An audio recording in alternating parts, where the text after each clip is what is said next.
Yes. So, the parents of young Amanda commanded her not to bite her nails. They further asked her to, refrain from hunching, that's bending, you. I had given a video also, whiling on postures. I was trying to help you, slouching, remaining slouch like that, don't have the energy. You have to be always, you see me always, I get straight on the chair, I also type of slouching, online.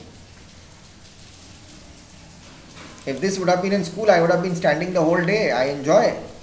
I just love working. And here I slouch into the chair. Sometimes again I have to sit straight because I have to have the right posture. Right? I can learn cooking on online. How will I taste it? Number one.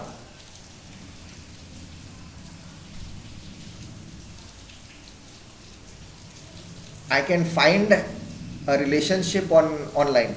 How will I get married? I'm giving all my examples. I get to know someone online, but I don't know to get to know the actual things about it. The cyber is dangerous. Right? So everything is not possible online. The country cannot run online. Voting online. Okay, let's do it. Do your voting appliances, do your polling, do your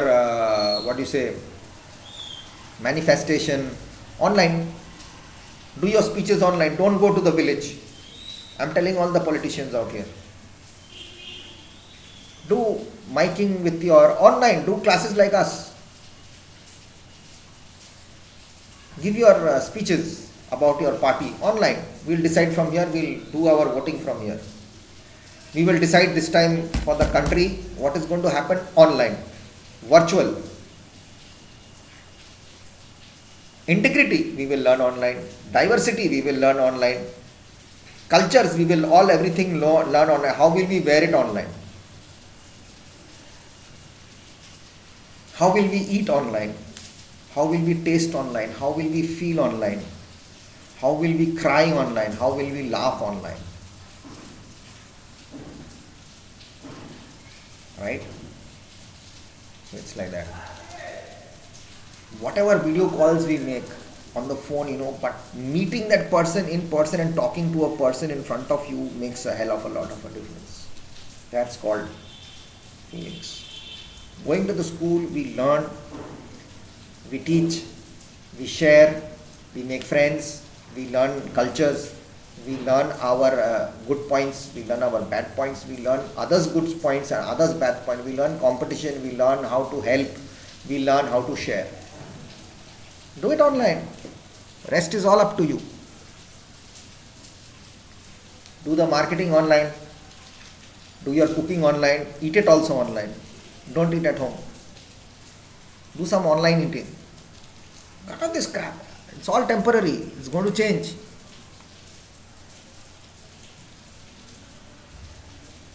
She used to stop her from hunching, bending her shoulders, stop slouching, remaining lazy, rather sit up straight.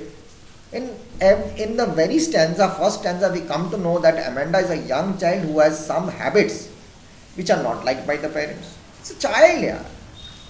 Why is she called a child? She would have been called an adult if she wouldn't have done those things. Hence, they often scold her for doing wrong things like biting her nails, bending shoulders while sitting, etc. They ask her not to remain lazy and sit straight. The second stanza, whatever I'm saying, it's all my part. Okay, I have not touched your book yet.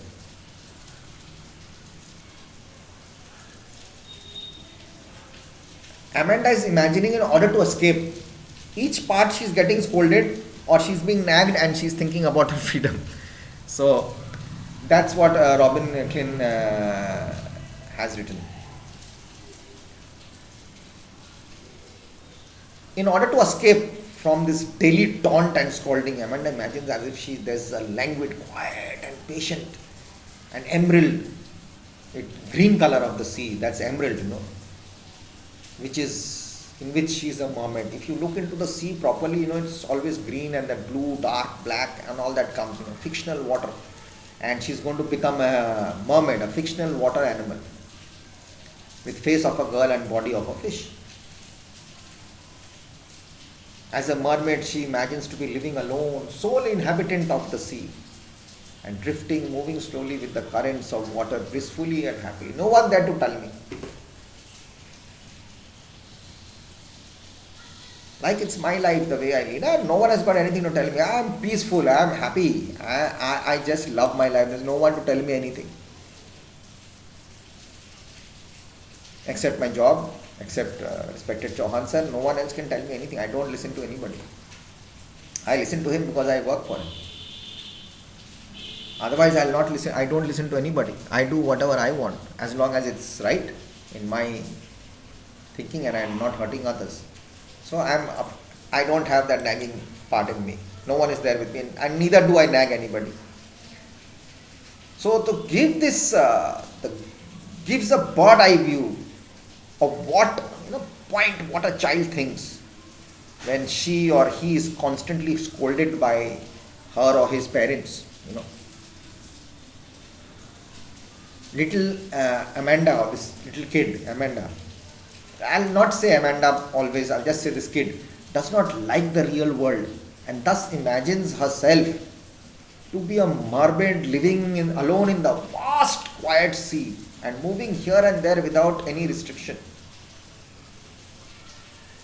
Now, if you're on the beach of Goa, I'm talking about Kalingut.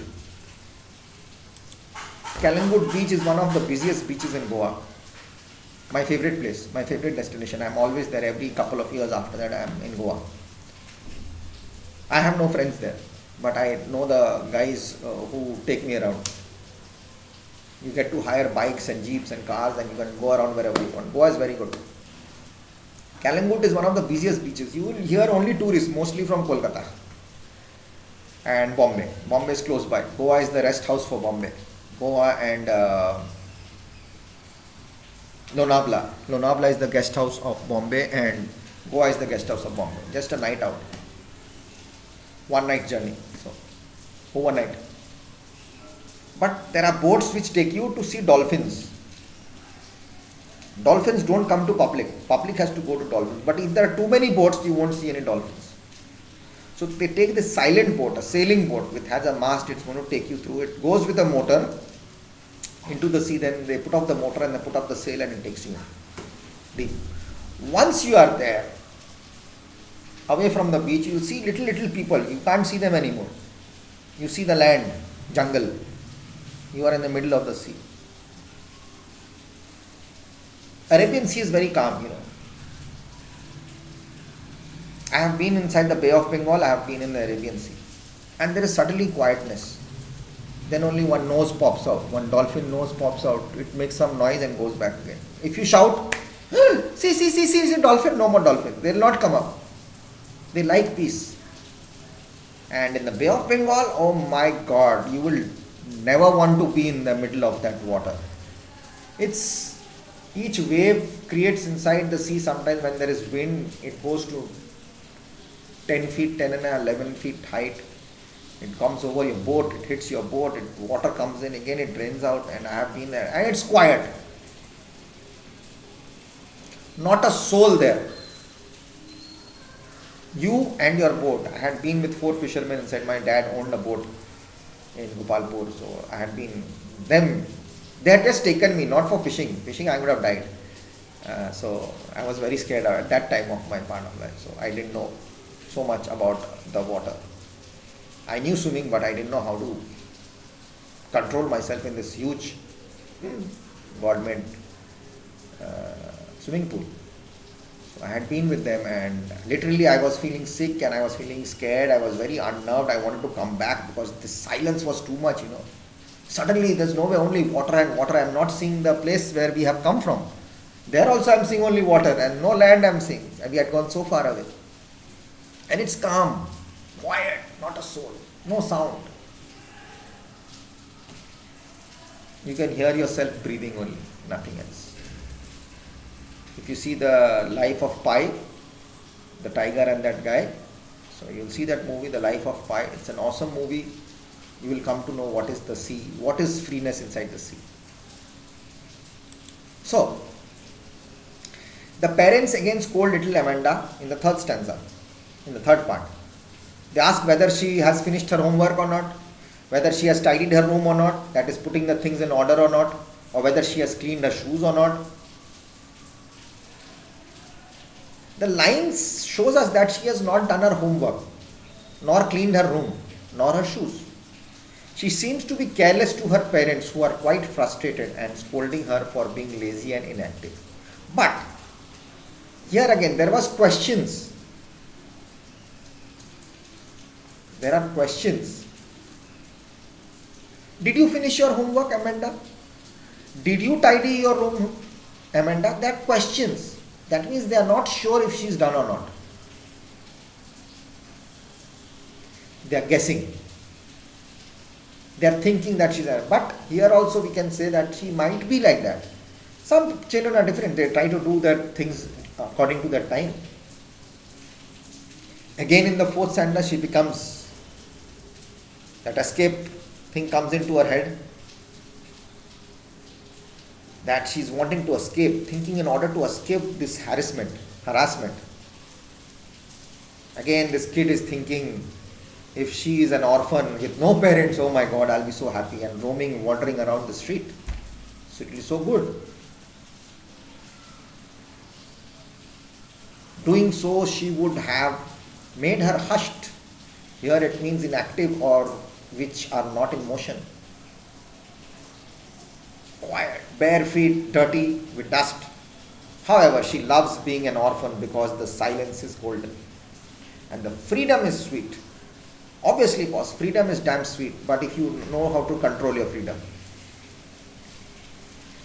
Being an orphan, she would be happier because there will be no one or no of these roaring voices or these nagging parents. It will be silence everywhere, and she will not be bound by the principles made by her parents.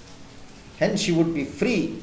Here, the child imagines being free and quiet. Okay? So in the next class, 3 other stanzas are there. We'll try to complete it in the next class and we'll get it done. Okay?